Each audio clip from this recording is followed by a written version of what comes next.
As the leader of the Green Party from 2012 to 2016, Baroness Natalie Bennett was part of the first Green Wave. Passionate about saving the planet and preserving it for future generations, she shares her vision for a green future and how she contributes to the work of the House of Lords in this episode of Her Voice in the House. Natalie, thanks so much for joining us on Her Voice in the House today. A great pleasure to have you. As always, with our guests, can you please introduce yourself and tell us a bit about your background, and if there is one, a defining moment that led you to where you are today? Certainly. So my name's Natalie Bennett. For really formal occasions, that's Baroness Bennett of Manor Castle. If you're looking for me in Hansard, it's never a really formal occasion except for Hansard. So I'm one of the two Green Party members of the House of Lords. I came into the House in 2019, so you don't have to sit there wondering. The accent comes from Australia originally. And one of the other unusual things about me in politics is that my first degree was agricultural science.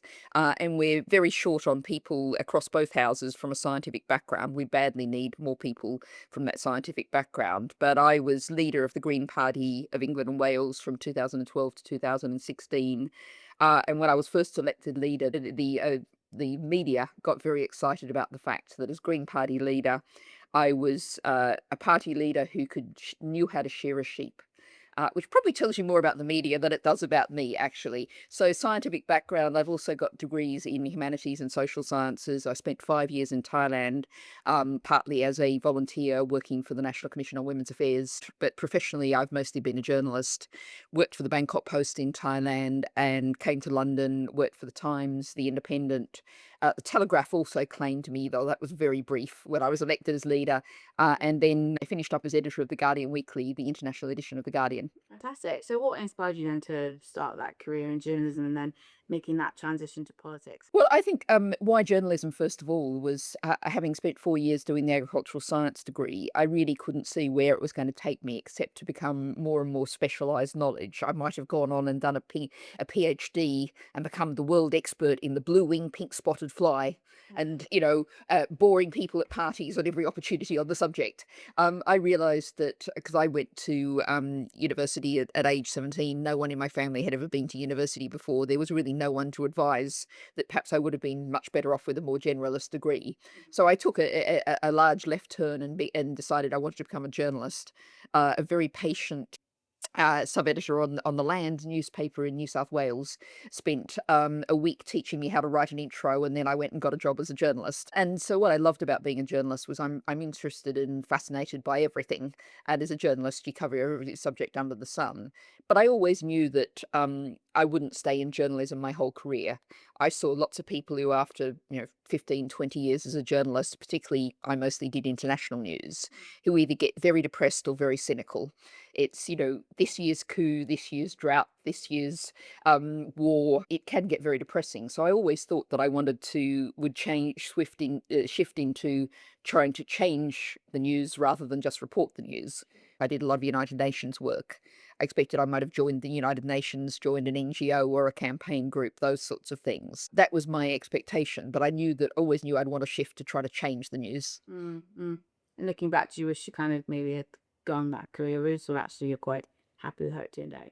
I think I'm happy with how it turned out. I mean, I went through phases in my life kind of regretting the ag science degree, but actually now it's really useful to have that background. I mean, yesterday I was at Portendown with the All-Party Parliamentary Group on antibiotics, talking about antimicrobial resistance, and having the background in science, even though I've never practiced as a scientist, is extraordinarily useful. And I think what I really like, what I can see looking back, is I like taking a systems approach, looking across how have we got to where we are and how do we change it. And it's never one single answer. I'm very opposed to solutionism. We just change this one lever and that'll fix everything. Oh, no, it won't. The whole system we have now is broken. And so looking at it from different perspectives is a really useful way, I find, to address change, which is what I'm all about. I've got a book out called Change Everything, How We Rethink, Repair and Rebuild Society, which, people have said that change everything's a pretty large ambition, but that is my ambition. Should have big goals, is what I always say.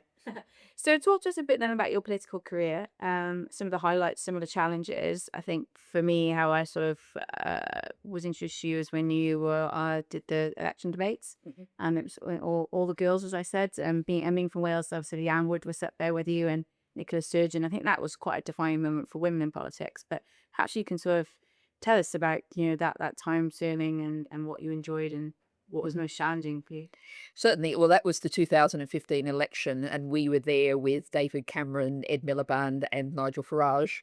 I mean, that moment, I think you're probably thinking of a particular photo, which was after the debate, that we three women were there, and we'd been agreeing with anti-austerity policies. We'd been agreeing on so many things, and then quite naturally at the end, we had a hug, and that someone took a great photo with Nigel Farage hanging back behind us, looking very uncertain about what to do. And I was really pleased. I've spoken to lots of young women who've seen that photo, and kind of, if we hadn't been there, we would have had yet another utterly male-dominated election. So that was really important.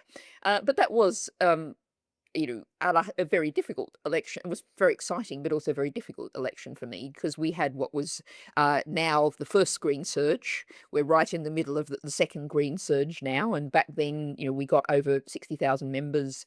There was a campaign, public campaign, petitions, etc., to get me into those debates. But what made it very difficult for me was the Green Party structurally then was a tiny fraction of what it is now. I mean, at the time, when things really took off, we had one press officer for the entire Green Party. And so we literally overnight, how media addressed us, how they spoke to us, how they challenged us, just changed overnight. And we were not ready for that. And, I've still got some of the scars to prove from that. That was, a very difficult period in some ways, but it was the problems of success, and the problems of success are much better than the problems of failure. In the Green Party, leadership is different to it is in other parties. You serve a standard 2-year term, and then there's another election. So I served two-year terms. And of course, immediately after that, 2016 was the Brexit referendum, which was enormously frustrating and challenging. And I mean, I only did one event with David Cameron for the Remain campaign. And at the end of it, we'd all done our scripted bits. And the press conference consisted of a couple of questions about what was happening in the leadership contest between Cameron and Boris Johnson.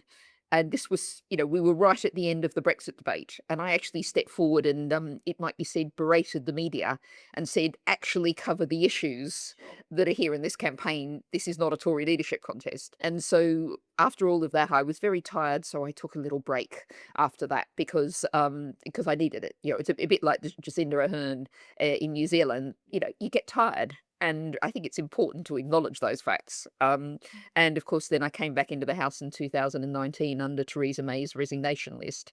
So then I stepped back in again. Yeah, but it's important, I think, like you say, to recognise to have that break, because I think as women, we just push forward, don't we? And actually, those warning signs can be there. And unless you sort of honest about it and recognise it, I think other women won't do that as well. And I sort of admire you for saying that. Well, I think one of the things I learnt from 2015 is that everyone's strength is also their weakness. And actually just keeping going, I spent a huge amount of time from 12 to 15 traveling the country, growing the Green Party up and down the country. I can tell you all about the last trains into Paddington, the last trains into Euston, all of those schedules I knew extremely well. But ultimately, that was also my weakness, in that when things changed, I didn't take the step back and the time to reassess and reorganize. But it's a Shakespearean thing. Everyone's strength is their weakness. Absolutely. So touching on that, that I think is the quality of leadership. I'd be really interested to know how you define leadership and what it means to you. Well, I think both personally for me and also very much in the concept of the Green Party, leadership is about allowing, supporting, encouraging others to unleash their talents, to become leaders at all kinds of different levels. One person can only ever achieve so much. What's really crucial is that you look around you, look at the people around you and say, you could be a leader. What are you really interested in? What do you want to do? One of the key themes of my book, Change Everything, is we need a world where everyone makes politics what they do, not have done to them. And so there's up and down England and Wales, there's quite a few, particularly, although not solely women, people who I meet them when I come back to visit the local Green Party again, and they go, I'm a councillor because of you. I met you, and 5 minutes after I met you, you said you should be a councillor. And they may sometimes slightly hold it against me, but actually, generally, it's a matter of we have a huge number of crises that are facing our species on this planet now. And what we need to do is unleash the energy, the talents, the capacities of everybody. And that means encouraging everyone to be a leader in all kinds of different ways. And it's really interesting. I'm in Australian Indigenous thought, which is very much attached to knowledge being attached to land. And in that, a lot of that Indigenous thought is the idea that everyone is an expert on a particular piece of land. And so if you go onto that piece of land, that person is the expert. Okay. And we need to think about a much more diverse sense of leadership than is perhaps traditional in places like the UK. So who do you consider then a role model or a mentor that has inspired you throughout the different chapters of your career, and what have you learned from that? hmm I mean, I have to go back to start with my mum. And she was a 17-year-old in Australia, just turned 18 in 1966 when I was born. And I actually read a book that just made me recognize how clearly that was about the worst year to be a young woman in the Western world, because lots of the old ways of doing things of the 1950s, of rules that were very restrictive on women, but also to some degree protected them, had disappeared, and feminism hadn't yet made a significant impact. And so I'm the cause of my parents' marriage. I'm a classic 1960s shotgun marriage baby, and my mother and her friends, as I was a child growing up, they would say without the slightest hint of irony, "Oh, I'm just a housewife." And so I saw my mother's generation just being utterly beaten down. But what inspired me and encouraged me was my mother. She never had much confidence, but she always wanted to help and support other people. And she also, based on her own family experience, was very keen to ensure that she didn't ask for something in return. It was not a transactional relationship. It was I can see you need some help or support, or you can really achieve something if you do that, go for it. And I think that for me is my chief inspiration. But I'm also terribly into women's history. Before the Green Party took over my life, I was going to write a book on the history of the women of London. And well, I might get back to her. I'm going to get back to women's history one of these days. But so many women through history. And one of the great things is scholars now are uncovering so much from the past. Far too much of our history was shaped by Victorian men's ideas of what happened in the past. And they assumed that other societies were like their societies. And so, you can draw all kinds of information, of inspiration from, say, the Leveller women, Catherine Chidley, Elizabeth Lilburn, a whole lot of women in that era who were just blazed through the barriers and did politics.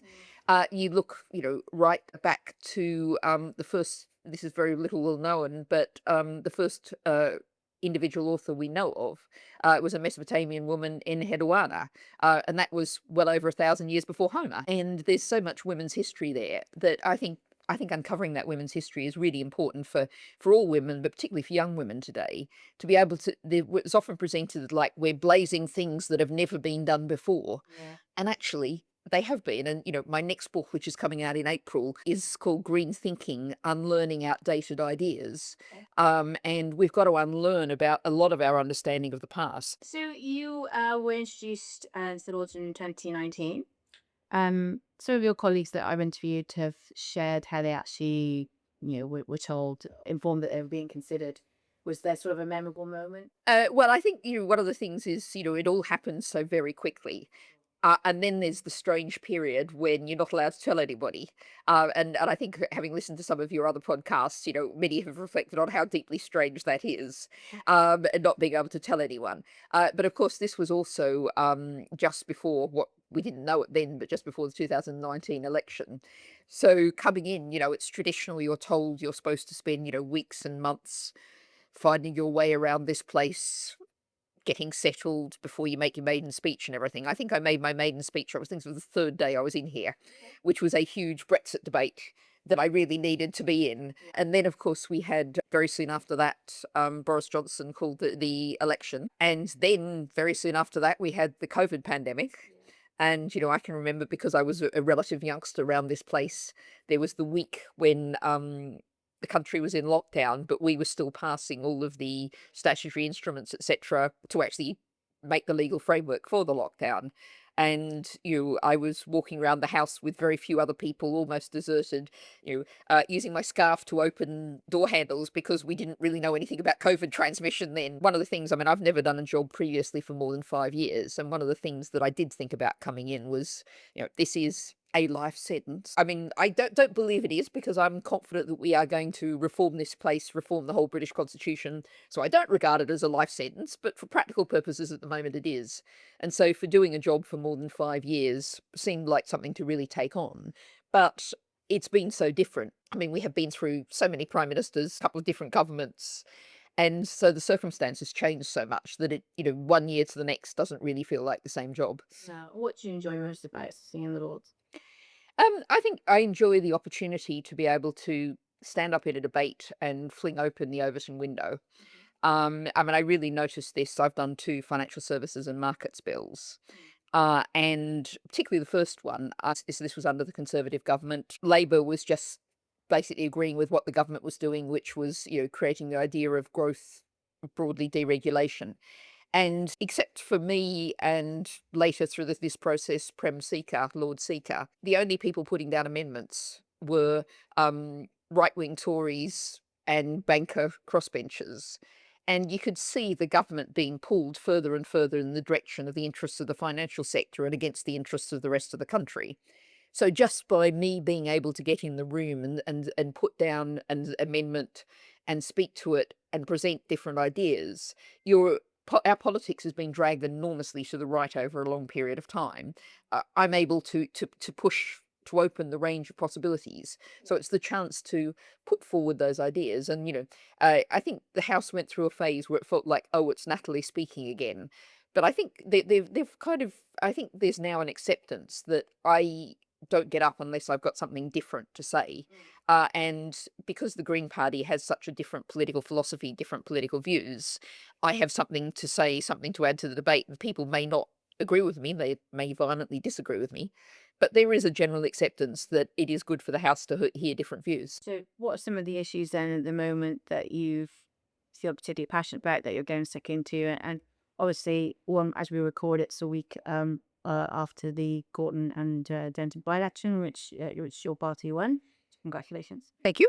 So there's more, I guess, kind of scrutiny, spotlight on you as a party and the issues that you're campaigning on, and as we go into the local elections and also devolved as well. So do you feel that there's more spotlight, more pressure on you to make a different type of contribution in the chamber? I don't feel it personally, the desire to do anything different, because what I've just been outlining of throwing open that Overton window and presenting the different dream view is what I've always been doing and what I will continue to do. And I think, again, Jenny and I are known for being people who are very active in the House. And there have been phases where there's been some resistance to that. But given the fact now that we are in at least the most recent YouGov poll polling second across the whole country, and yet there are 2 Green peers, and let's take it, for example, 70-odd Lib Dem peers, Yes. I think the House kind of slightly reluctantly acknowledges that it might be good to have people in the country represented in the House. But you ask about what I specifically focus on and some of the stuff that I'm really passionate about. I am often at public meetings, etc., asks, so should we just focus on climate change, just focus on the climate emergency? And people are often surprised when I say absolutely not, because what we have to do is look at the planetary boundaries we're exceeding. And there are Stockholm Resilience Centre has identified 9 planetary boundaries. 7 of those we have exceeded the planet's limits. And I and the Green Party are very much in the direction of donut economics, Kate Raworth. We have to live within the physical limits of this one fragile planet. That's ultimately not politics, it's physics. But we also have to meet the needs of people. So that's what the donut shape is living in the donut means you're meeting everyone's needs while not breaking the planet. So on that breaking the planet side, most of the world, the country, our politics, talk about the climate emergency now, however much they might not be doing enough. There's quite a bit of talk now about the collapse in biodiversity, the destruction of nature. But the planetary boundary that I really focus on is known as novel entities, which is worst named planetary boundary ever, but for shorthands, pesticides, pharmaceuticals and plastics. So it's all of the chemicals unknown in nature, or things like heavy metals that we've concentrated enormously, far more concentrated than they usually are in nature, and what they're doing to our own bodies and to life. So, for example, this week I was in the house talking about PFAS, the forever chemicals, and this morning there was a study out talking about how they're getting into fetuses, human fetuses in the womb, far more than people thought they were. And looking at all of these chemicals, so I've got a private members bill, a biocides bill. So, you will see all around, it's probably coming in today, you saw an advert for a surface spray or for an antiseptic hand wash. The thing is, and they'll say kills 99.9% of bacteria. But what you're doing is leaving the 0.1% of resistant bacteria Yeah. to multiply. And you're also putting, all of those things we're putting down the sink. We're putting down into the drains, into our rivers and our seas. And they're designed to kill life. That's what they do. And so my biocides bill, why are these products in all of these things? Usually it's just for advertising purposes. They can claim it's better and stronger. So I'm passionate about protecting life. I'm really concerned about these novel entities, and I've seen in my time in the House, there is a raising level of understanding about this, but it's deeply concerning for all of our futures. And what do you feel then that people most tend to misunderstand, or about you as a peer, that when you speak to people and meet people, you, I guess, kind of educate them about what you do, but particularly getting around like private members bill and that topic, and just generally, what are you most surprised that they come back to? Well, I think there's not very much understanding, and later this afternoon I'm going to be doing some sessions with Learn with the Lords, which is our schools program, and anyone who's got a pupil at school or is a teacher or whatever, look it up, get involved so people can find out more about the Lords, more about Parliament. There's not a great deal of understanding, and that's a huge problem for our society, that there is so little understanding of how it works. But one of the things I think I get a great deal of whataboutery. Why aren't you doing this or that or something else? And one of the ways in which that arises is people don't understand that most bills start in the Commons, the other place as we call it, and might come to us 3 or 4 months later. So no, I'm not working on that bill that you're hearing about in the news, because I won't be focusing or thinking about it until 4 months' time. So that's one side of it. And one of the other things is, most of what we do in the House, we don't determine the agenda. Occasionally I can get an oral question, or I might be able to, I'm trying to secure a debate on rights of nature, specifically looking at rights of nature for Antarctica, for example. But there is literally a ballot, so it's literally a lottery. So most of what I do, the agenda is determined mostly by the government. So I think people don't sort of realise how much the agenda is not of our setting.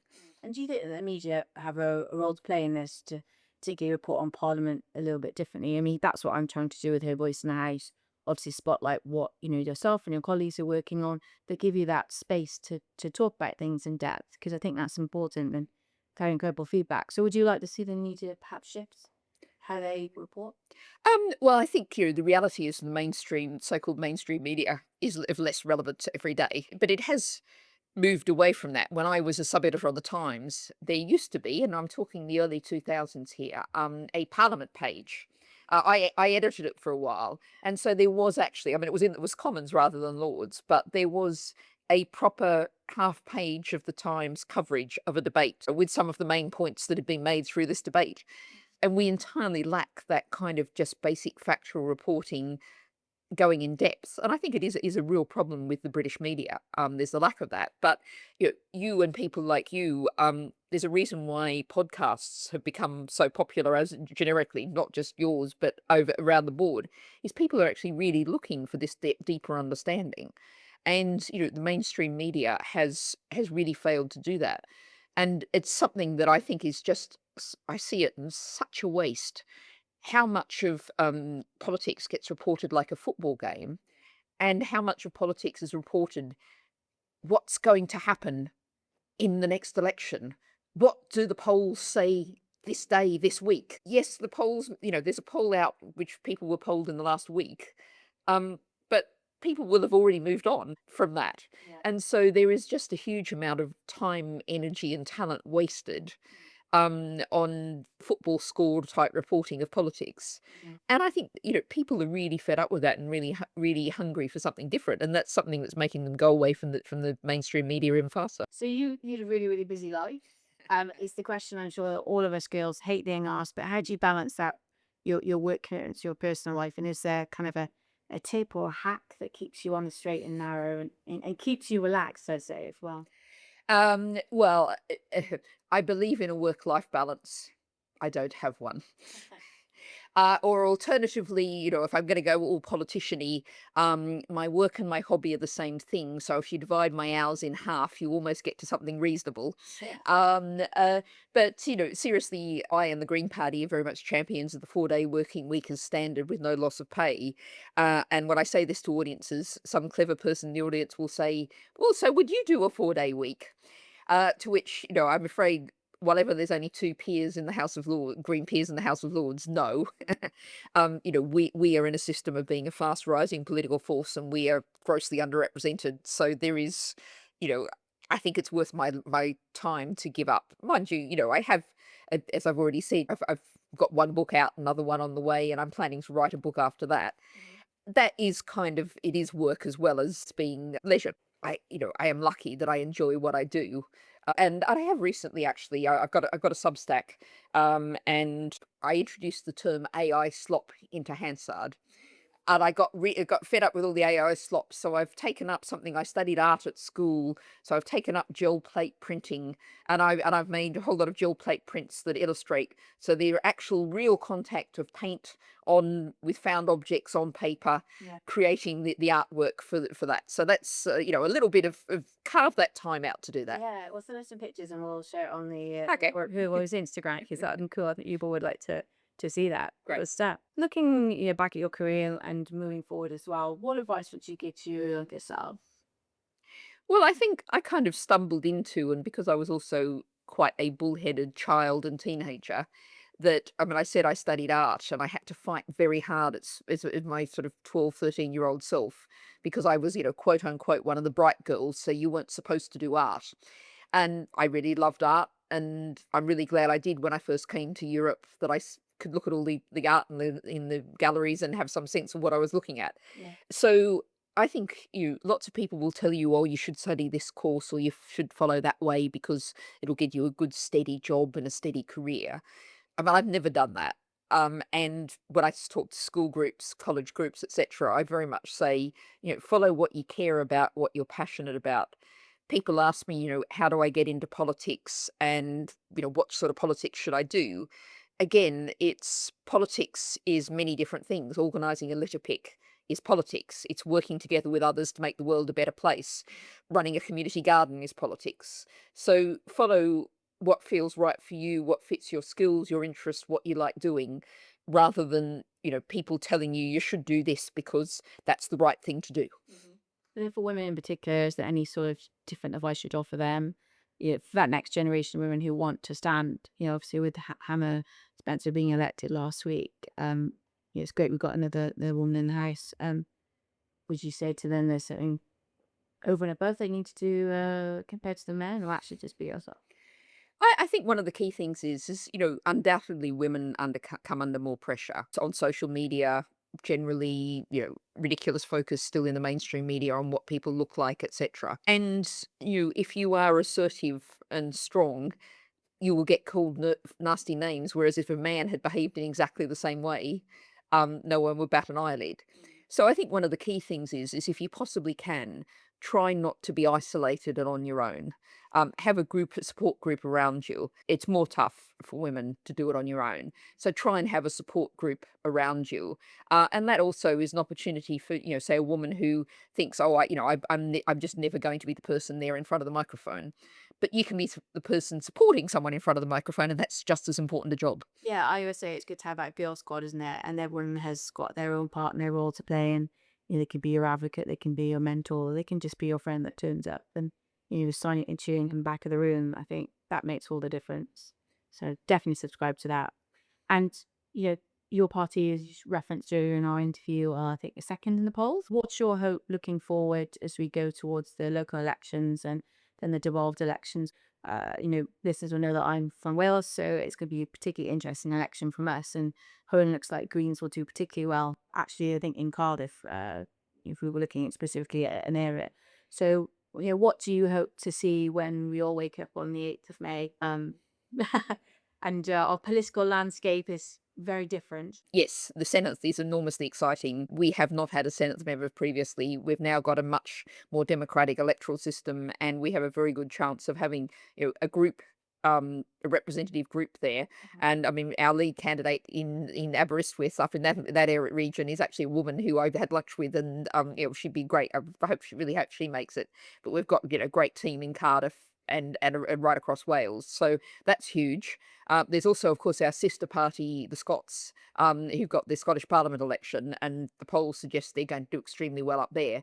London councils in particular, but also right round England, there are now council elections where I can confidently say we are going to see a very significant advance. We're probably going to see our first Green mayor or mayors, and there's a decent chance that one or more of those will be female. So we're looking to that, and this is something to grow again. And I mean, we've now gone over 200,000 party members. I think we can see significant growth in the next couple of months as people find so many Greens on their doorstep, knocking on their doors, delivering leaflets, see the Greens active. There's a huge potential for more growth there. I've always said that just because Labour and Tory have been the two largest parties for a century doesn't mean that's going to continue. There is nothing written in stone. History is made by the actions of people.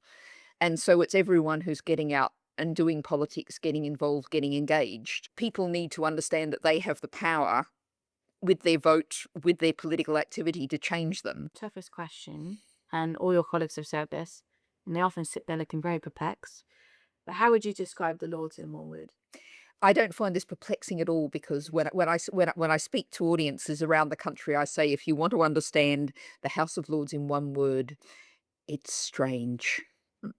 Very strange.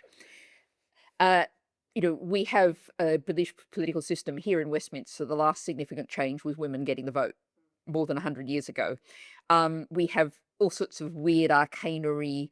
One of my little tips is, House of Lords health and safety tip is, if you're walking down the stairs behind someone wearing a sword, don't trip over the sword.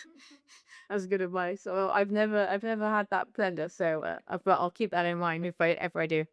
Well, Natalie, thank you so much for joining me today. It's been a fascinating chat, and we'll certainly be looking at how your party performs and what you're working on, and it'd be great to welcome you on for a future episode, perhaps when that second book this year has been published. I'd love to do that. I've really enjoyed our discussion. Thanks very much. Please like, subscribe and share the podcast, and get in touch if you have any suggestions on who you'd like us and Her Voice in the House to feature in a future episode. Thanks so much for listening.